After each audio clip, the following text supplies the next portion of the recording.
We're based here in New York City, and we are a design, development, and production team. We're an outsourced team that works with brands across the country and in the world. So today we are going to talk about how to choose a factory, how to select a factory.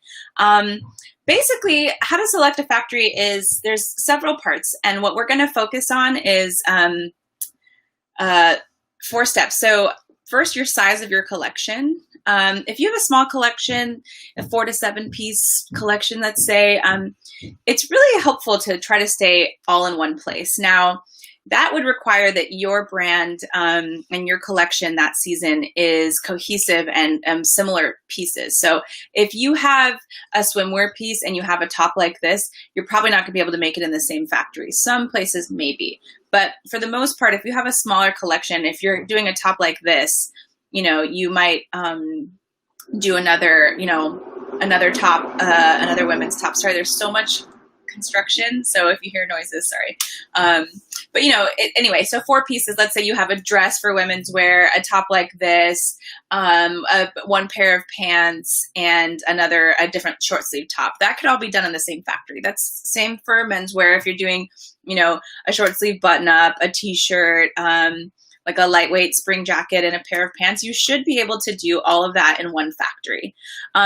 For anything where you have like 5 pieces and up, you might have to start diversifying your factories based on a couple things. So mostly how you determine what factory you use is based on the machines that they have. So specialty items like swim or denim and lingerie, they require special machines that not all factories have. So a place that makes this top, again, for sure is not going to make your denim. So it just really depends on what your collection has as an offering to determine where you should go. But anyway, so on Makers Row, you'll find a lot of factories.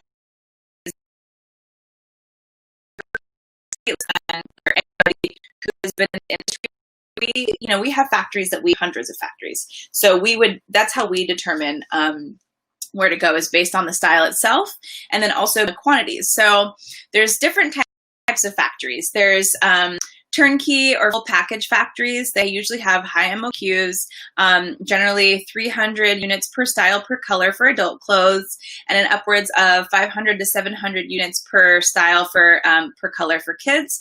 And then when you make baby wear, it's usually with a full package factory, it's usually like 700 to 1,000 pieces.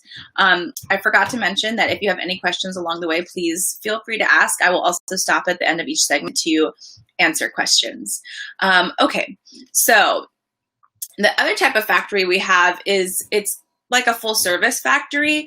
Sometimes they call them like a boutique factory or like an atelier, a workshop type of factory. And these factories, they're really great for small brands, like the 4 to 6 piece collection.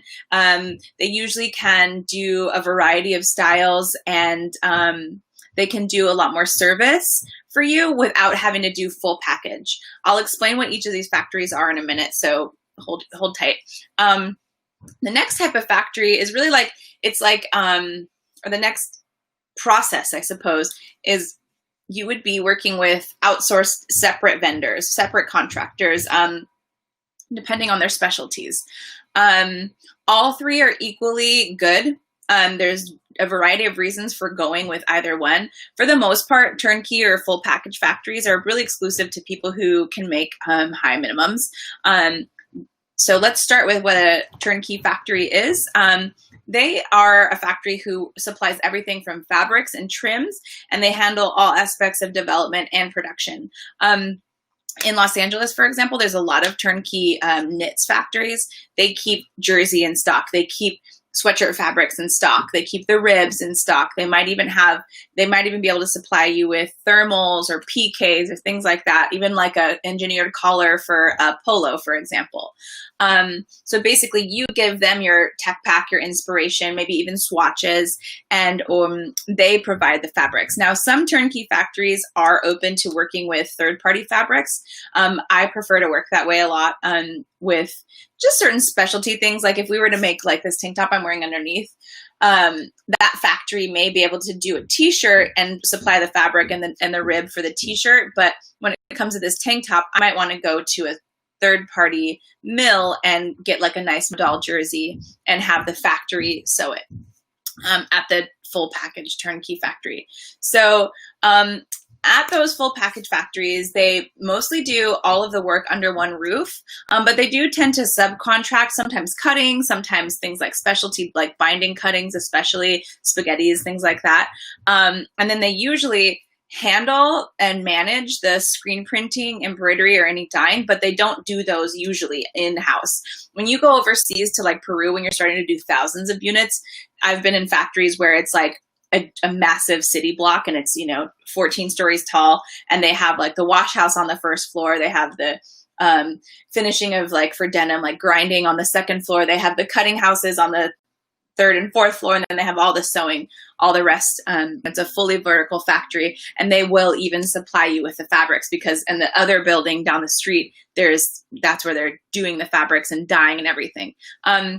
For the most part, most people that we're working with, that we're talking to through Makers Row, we're focusing on U.S. made and small batch. So turnkey factories are hard to work with because if you do 300 pieces per style, per color, let's say that's even like, even if you had a t-shirt where with the fabric, everything all included was $7, when you multiply that times 300, that's $2,100 just for one t-shirt in one color. So you want to do 5 pieces with them, all, in 3 colors each. So if you do that t-shirt in 3 colors, your production price is $6,300 just for that t-shirt. So that's not always the best route to go for new brands. So the next step or the next type of factories that you can work with are full service factories. They're similar to full package factories, but you supply the fabric and you usually need to handle any of those send outs like screen printing or pleating or anything like that. So from both the full package and is pattern making, sewing, and finishing. Now, some full service factories don't have the marking and grading facility, so you'd still have to find a third party contractor to do your marking and grading, and some also don't have pattern making, but they'll still make your samples. I'm just going to look to see, I see a couple questions here. Is this only for clothing? Yeah, I'm a product developer at Stateless for clothing. I am not really referring to accessories, especially like depending on what type of accessory, they're all very different. For handbags, you may be able to find the same types of factories. Most handbags, they cut and do everything in-house though. So and it's not going to be a 300 piece MOQ, for example. It's going to be, lower MOQs, but they'll be pretty much full package or turnkey. So going back to the full service factories, you find these, there's a lot, like they're like more boutique. They're really good for brands that are small, just starting out, because they don't do everything like a full package factory does, but there's a lot of service that they provide, and it helps because especially if you're coming to this industry with no former previous experience, there's just a lot of things, like they'll make some good educated decisions for you, like whether or not that you want it cut on the bias or cut straight grain. They don't need to have everything like kind of handed to them. They'll help you work through it. So that's why we like to, if you have four styles, we like to work with these kind of more full service factories. But with a full service factory, you will have higher price points. You won't have the same MOQs. Some factories in LA, they'll with this full service type of work, they'll do 100 pieces per style per color. They could consider less if you had 3 colors, say, of a style. They might do 50 pieces. So it's still a greater cost savings, and you don't have to buy as many units, especially right now with e-commerce and being the majority of how people do business and not so much with wholesale. If you have wholesale, you have the capacity to hit higher minimums, because there's, if you have 14 stores buying that same style, they're buying at least 8 or 9 pieces of that style. You're able to hit higher minimums. But yeah, so There's also in New York, we have a lot of full service factories, and how they work is they don't necessarily count their MOQ by style and color. They'll usually do it by just style. So if I have this blouse and I want it to be done in 3 colorways, but I'm only going to make 100 pieces, they're okay with that. New York is where you'll get the lowest MOQ, but you'll also pay the highest price. In LA, you'd have to clarify. You'd have to say it's 100 pieces total, but across 3 colors, and that would make your price different. Now, if you're working with places in not on the coasts, most of those factories are also these full service types of places, but they're usually set up for volume as well. So it just really depends, and each factory has their own MOQ.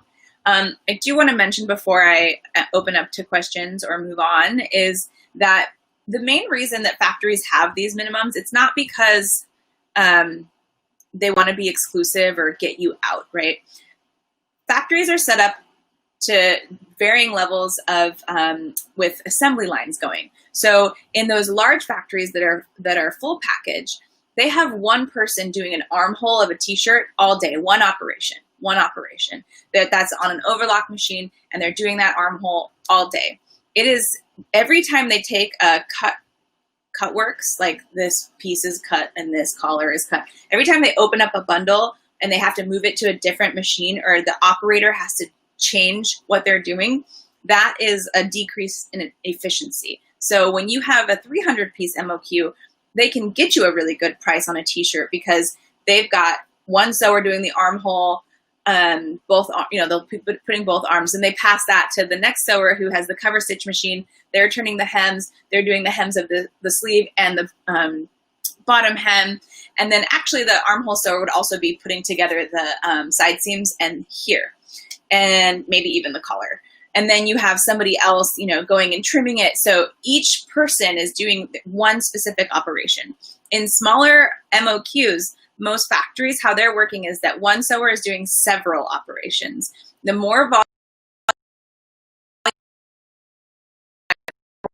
there might be somebody only doing it all if you're doing 1,000. But in smaller factories, anything that requires a single needle, that sewer is going to switch. They're going to do the welt pocket.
Let's see.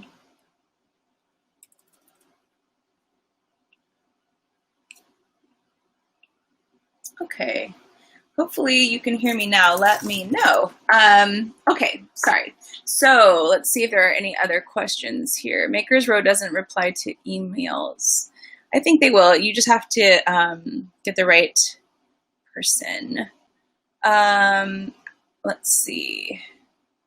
Just double checking all the questions.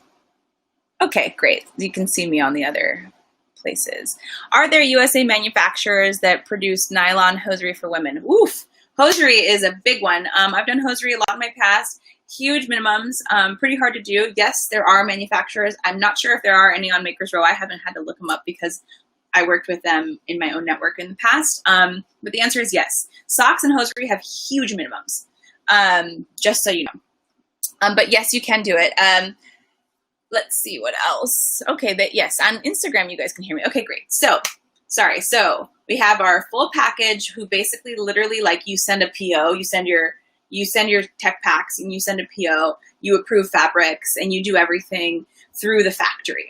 The full service, you have to source your own materials. You have to sometimes use your own pattern maker, but they'll help you with the marking and grading. They'll help you with the the sample making. They'll do your, cut, sew, finishing. Now, the reason I'm calling that a full service factory is because the next type of process that you can use is basically like outsourcing everything. And this is the most common way in my past. When I worked with small brands, because I'm a product developer and production manager, I have the skill set to work with. We have the cutting house do one thing. We have a sewer do the other thing. When there's embroidery, it gets sent out. I manage that, right? And then from there, if it needs to be dyed, if there's any snaps that need to be put on, it needs to go to a different vendor, which is called the finishing house. And the finishing house then trims as well and packs and folds and ships out the garments. So with that in mind, it's a great way to get the best cost. You have a lot more flexibility with your MOQ, but if you don't have experience and you don't have a team like Stateless, you're going to make smaller boutique factories. There's a sewer that we work with in LA who she could do this blouse and swimwear. She could do. I wouldn't give her like leggings or activewear, and I wouldn't give her jeans, but she can do a lot of stuff. So, but she'll cut it for you. She'll help you with your patterns. She'll help you with the marking and grading. She will do all of that for you. So your price is going to be higher. And she usually, because the price, because she's doing so much, she also wants a higher MOQ.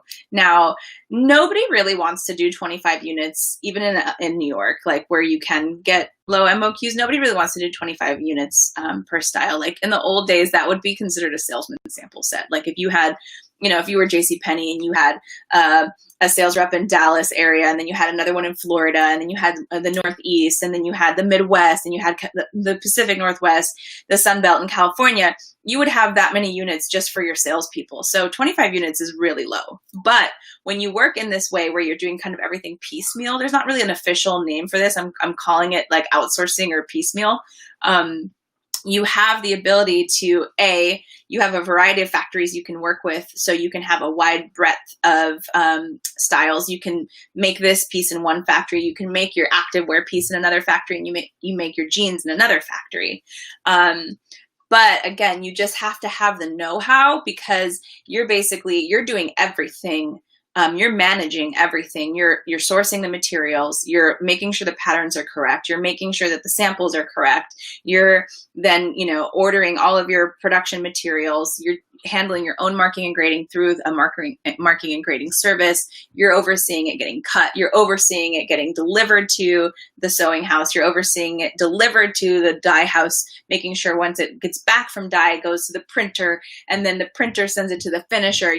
It's a lot of work. So for the most part, small brands, again, when you're just doing like 4 or 5 pieces in a collection, it's great to use these, what I'm calling like full service kinds of factories who can partner with you a little bit.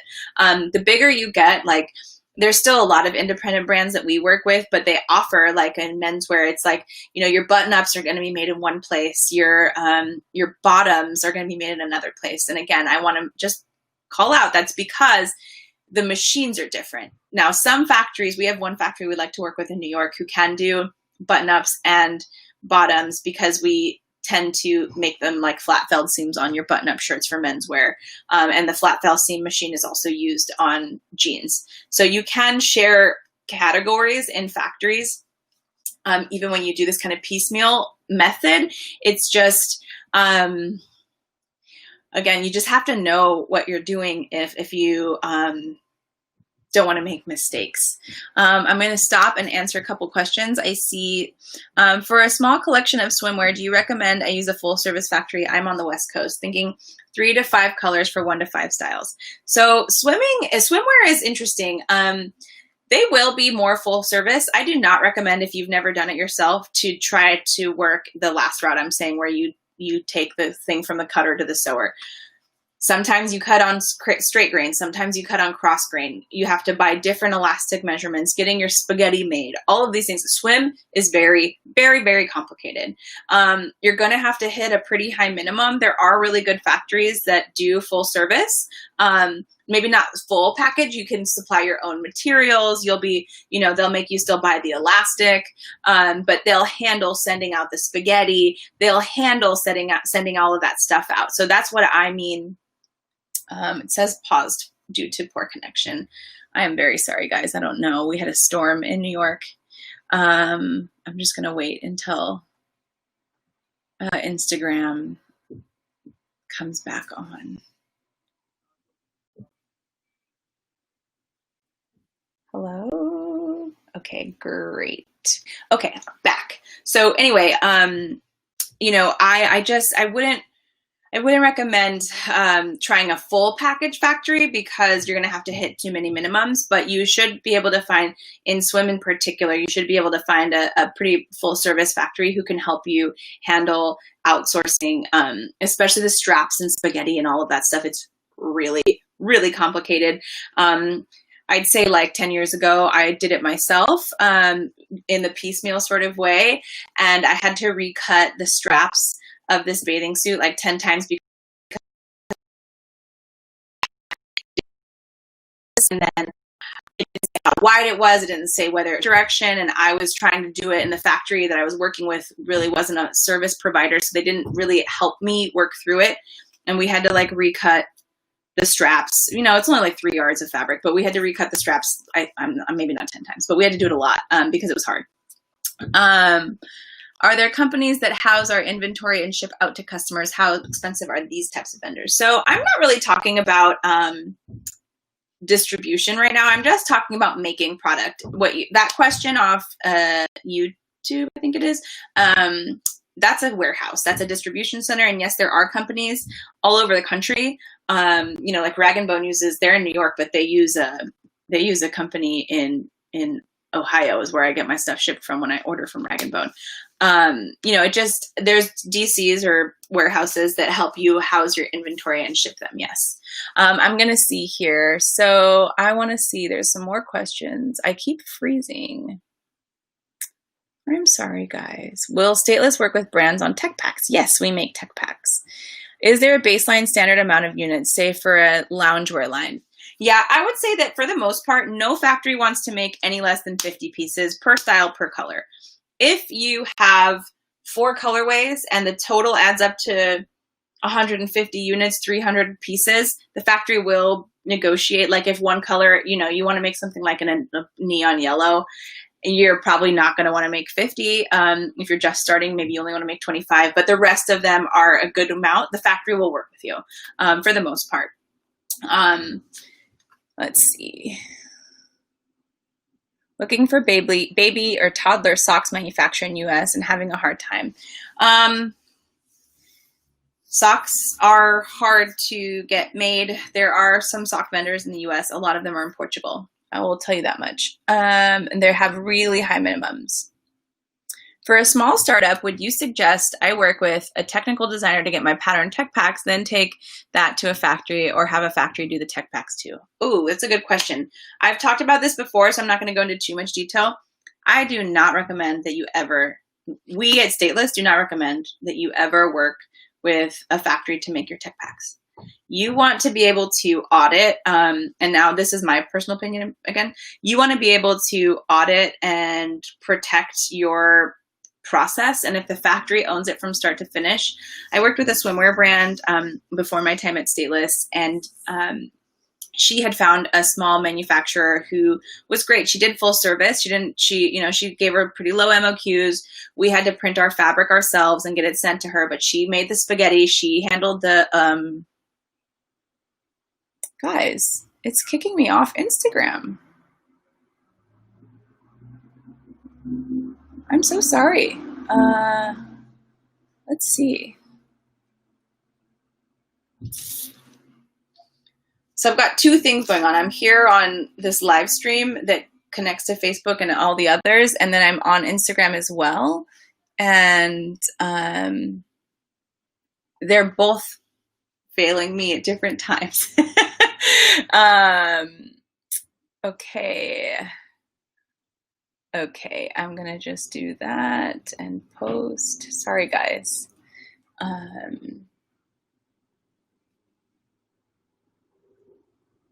try to go live again. Sorry, guys. Let's see if Instagram will take us live. Okay, I'm back. I hope everybody can join me back on hi on Instagram. Sorry about that. Okay, so here we are. What were we talking about? Swimwear in particular and MOQs. So, and tech packs. So this factory, basically we would give her a design, she would make the sample, and in the end, a lot of the decisions were made by the factory instead of the designer. And because the designer was a beginner and didn't know the questions to ask before my time, she got products that she didn't like.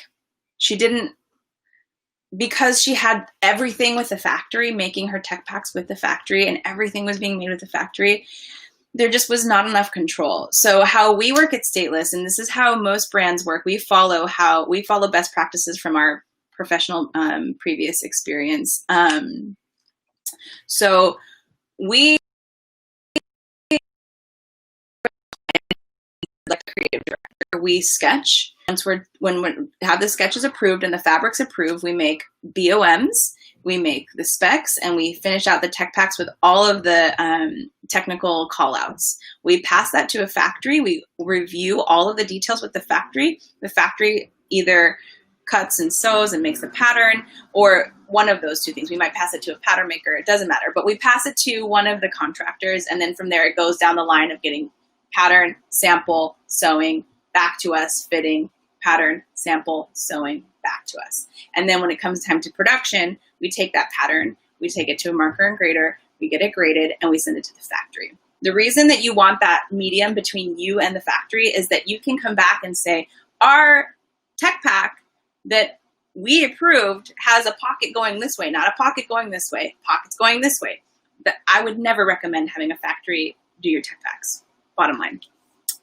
Okay, so the next thing I want to talk about is basically, so after we consider the types of factories we can work with, we also have to consider the skill set of every factory. Some factories are really good at swim and activewear, and they might be able to do hoodies and tees, but a hoodie and tees factory doesn't necessarily or usually have the capacity or machines to do swim. So again, like I was saying, the wider variety of styles you offer, the different kinds of fat you use. So with denim or heavy pants, men's shirting, that can all be done in the same factory, but denim on its own is a beast that requires serious know-how. There's shrinkage, there's washing, there's grinding and finishing, there's all kinds of stuff you have to do. So even if your denim is being made in the same place as your button-up shirts, for example, there's a lot of extra steps. So it's really helpful, unless you've done it before on your in a company professionally, it's really helpful to have somebody with the know-how on your side, because unless you're making lots of units, the factory isn't going to help you manage that. They're not going to help you develop especially on jeans, there's like whiskers, there's nicks, there's all kinds, there's sponging. You might not even know the language to ask, and your sewers aren't going to help you with the wash house. The wash house may help you make a decision, but you might, because if you don't have the language and know how to develop a wash on a pair of jeans, you might spend a lot of time and money going back and forth. Also, things like leather, those have to usually be done with a leather manufacturer. And, you know, like a factory that has flat felt seams or machine isn't necessarily going to have like a blind hem for a dress. So these are the kinds of things you want to consider. And sometimes for us, when we have like a brand that's like a 5-piece collection, if they're asking for a zigzag stitch, but nothing else in that in their collection makes sense to send to a different factory, we might say, hey, this factory that we have in mind can do all of your other styles, but they don't have a zigzag stitch machine. Are you okay with cover stitch, for example? So we actually sometimes tweak our designs based on what the factory's machines they have available. So I'm going to go back and look at questions here. I would like to print on colored fabric. Would I typically need to source the fabric from one factory, print it in another factory, and finish it? Okay. So just slight difference in language. You order fabric from a mill, not a factory. You print it with a printer. And in some cases, some fabric mills do offer printing. There are 2 really good ones. It's a business faux pas to share connections. Unless we're engaged in a contract, anybody in this industry will tell you the same. We're pretty tight-lipped, but you can. They're probably on Maker's Row. You can find them. Sometimes you want to work with a separate printer. Like if you have like beautiful Italian fabric that you love, and you want to print it, you might want to find a separate printer. It really just depends. So you can either source it from a mill and then send it to a printer, and then you have to send that from the printer. Sometimes you have to get it sent to a wash house, and then they'll wash and fluff it for you, and then you send that to your cutter or your factory. So small little distinction in language. Let's see. But yeah, printing, there's different kinds of printing. There's sublimation printing, there's digital printing, there's wet printing, there's like roll printing, there's all kinds of different printings. They all have different minimums. Digital and sublimation have the lowest minimum, so that's probably what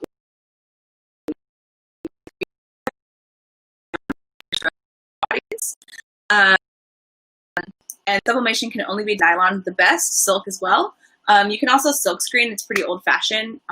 It's hard and expensive. Want that beautiful hand feel. You can do that. And then let's see if there's any other questions here. Do you have expertise with printing designs or weaving them into mesh? Okay, so there's a difference. What you mean is yarn dye versus printing. So mesh, if it's going to be a mesh with lycra, that's a knit fabric. So you don't weave a print into the knit fabric. You would print it as a surface print. If you were to make plaids for menswear, you have 2 options. You can print the plaid, or most fabrics, you want to just buy them from a mill who has done this already for you. But just so you understand the process, there's these big cones of yarn, and they take those and they put them into dye vats. And the stripes of the plaid that are blue are all on the weaving loom. There's blue threads or yarns going this way. And then the blues that are going this way, they take when they're weaving, the machine is weaving it in and out of these threads, they'll change the thread color to blue when you make those. So that's called the yarn dye process. Stripes are usually yarn dyed, plaids are yarn dyed. Jacquards are yarn dyed. But for the rest of things, especially on knit, something like mesh with spandex, that's a surface print.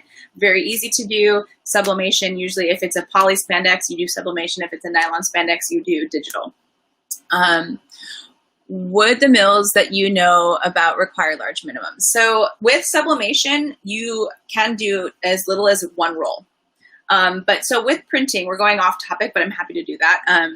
With printing, you need to provide artwork that's ready and repeatable to scale. So not all fashion designers know how to do that. Some do.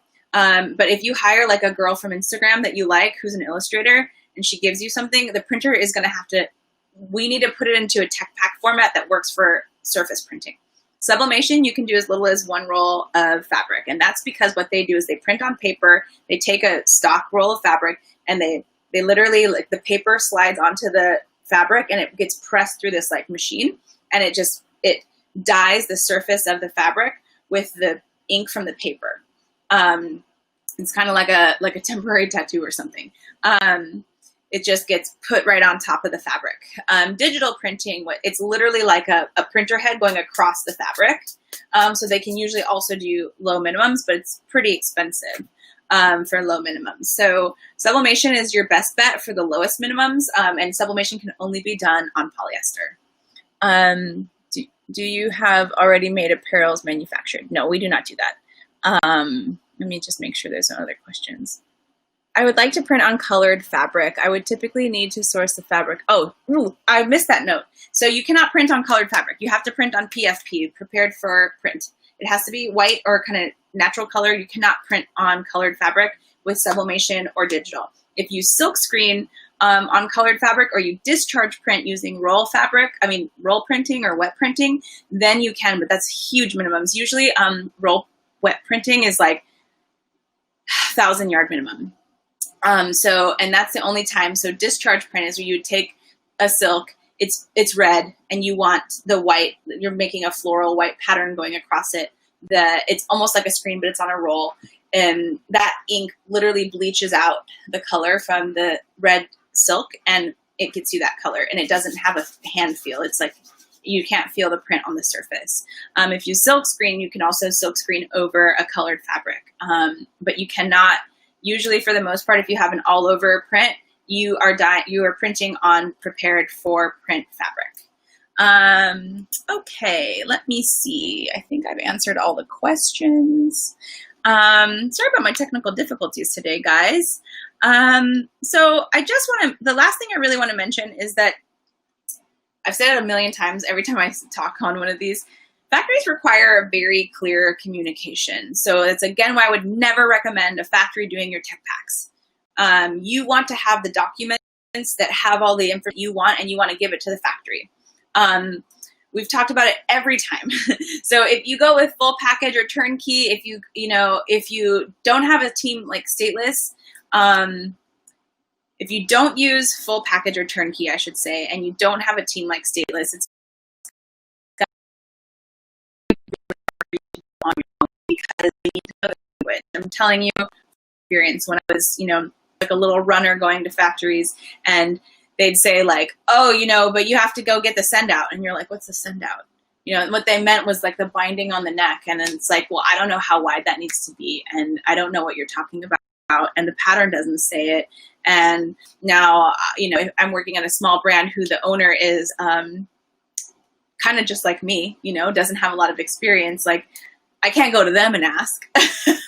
Who do I find that information from? Sometimes here and there along the way, there's a factory that's nice, and the sewer's like, you got to go get it sent here and call these people, But I keep saying it. I don't know how you guys do it without experience. You're probably going to make a lot of mistakes. But if you do want to do it without experience, just make sure that you use clear communication, and that you try to find a factory that's not full package, but at least a little full service that can help you along the way to help inform you on those, give you those vendors, and give you all the information you need to do it the right way. So let's see. If a factory is doing samples and changes are made, does that tech pack go back to someone else to get revised and then back to the factory? Yes. I'm going to have to get off in 5 minutes, but I will explain this. So the process, I've done a live on this already, so you can go back and look. But the process is when you're doing development or the sampling phase, you get your tech packs made by you and your company, even if that's a freelance designer or something. If you're not going to work with Stateless, at least hire somebody who knows how to do this thing, right? Then you make all your documents clear as possible. Then you pass that either to a pattern maker, or you pass it to a factory who has a pattern maker. From there, once the patterns are done, if you're working with a pattern maker, you take the fabrics that the samples are going to be made from, and you send it to the cutter. If you're working with a full service factory, you give them the tech pack, they have a pattern maker, they have a cutter, and then they have a sewer. So do you see the difference? If you're doing it little piecemeal, I go to the pattern maker first, then I go to the cutter, then I go to the sewer. We do a fitting, we make the comments on the tech packs, we update the tech packs, the measurements, the bill of materials if necessary, and the sketches. Then we do that process all over again.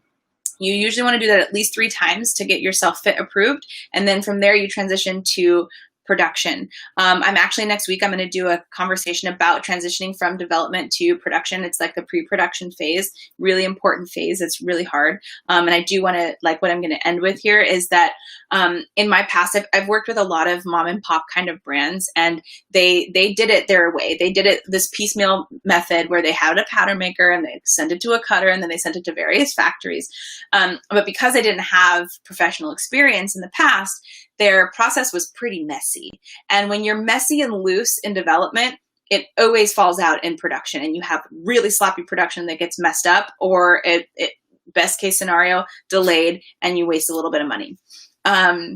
So setting yourself up from the beginning with these processes is really helpful, because then when you have clean, tight development, you have clean production, and they're related to each other. There's no way to avoid it. So making sure that you have the right factory and making sure that you have the right communication tools to communicate with your factory are the way that you will ensure that your samples come out properly and that your development process is clean, so that when it's time to go into production, you don't mess up. I'll give you one little anecdote. Like, the bill of materials of this style didn't have, cord ends written on it. So we didn't order them for production. The cord ends were a 6-week lead time from Japan. And we were already like done with sewing, and we didn't have the cord ends. And the company I worked with, I didn't handle the development at the time. They did. They passed me the stuff and I did production.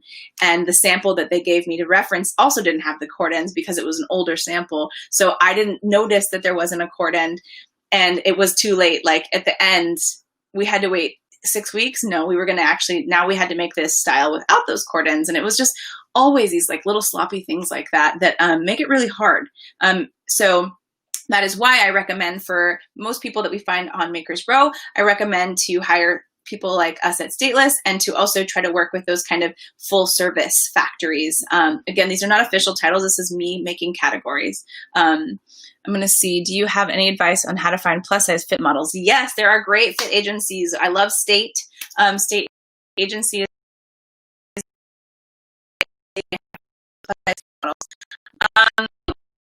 So that's really it for technical difficulties, guys. I'm so glad that you enjoy them. I love sharing this information. And I thought that the last week or whenever it was going to be my last, but tune in next week. I'm going to be talking about pre-production and how to transition from sampling to production. Super important. Thanks again. And try to check us out on Makers Row, Stateless. It's makersrow.com/stateless. And then make sure to sign up for Embark Live. Okay. Thanks, you guys. Bye.